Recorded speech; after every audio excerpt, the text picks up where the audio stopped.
اس سال کے آغاز میں مشرق وسطیٰ میں ایک نئی جنگ کے خطرات محسوس کیے جا رہے تھے۔ ایران نے خلیج فارس کے قریب جنگی مشقیں کی تھیں، اسرائیلی لڑاکا طیاروں نے حملہ کرنے کے لیے مشقیں کی، اور جنگ کے لیے تیار امریکی بحری بیڑا ایران کے پانیوں کے قریب تیرتا رہا۔ تجزیہ کار کہتے ہیں کہ دونوں اطراف سے اس قسم کے اشاروں کی وجہ یہ تھی کہ مغربی دنیا ایران پر پابندیاں مزید سخت کر رہی تھی۔ دی واشنگٹن انسٹیٹیوٹ کے مہدی خلجی: اگر آپ جنگ نہیں کرنا چاہتے تو آپ کو اس کی جگہ نئی پابندیاں لگانی پڑیں گی، اور یہ پابندیاں کافی سخت ہیں۔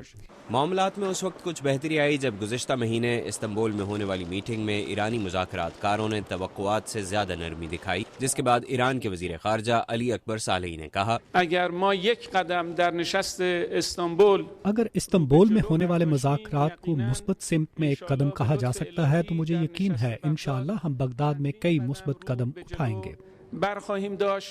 ایران نے مغرب سے اپیل کی ہے کہ اقتصادی پابندیاں ختم کر دی جائیں کیونکہ اس کی معیشت تباہ ہو رہی ہے، لیکن مغربی ممالک اپنے اقدامات پر قائم ہیں۔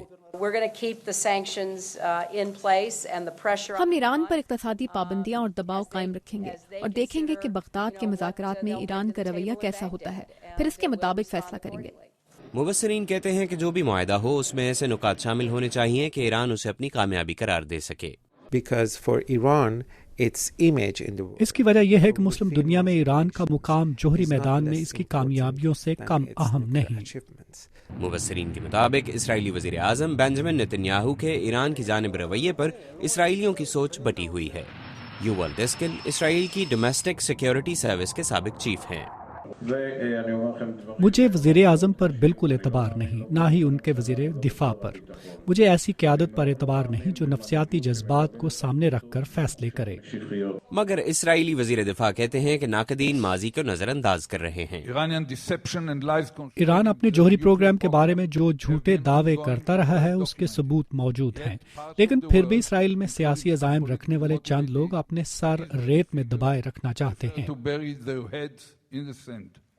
امریکی خفیہ اداروں کا کہنا ہے کہ ایران نے جوہری ہتھیار بنانے کی آپشن کھلی رکھی ہوئی ہے، لیکن ابھی ایٹم بم بنانے کا فیصلہ نہیں کیا۔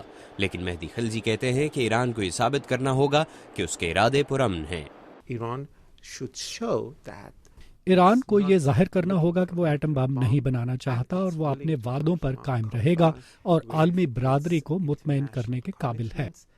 مغربی ممالک کو امید ہے کہ بغداد میں مذاکرات کے اگلے دور میں ایران یورینیم کی افزودگی کم کرنے پر سمجھوتا کرے گا، جبکہ اس جانب قابل ذکر بہتری نہ آنے کی صورت میں ایران کے ساتھ معاملات دوبارہ بگڑ سکتے ہیں۔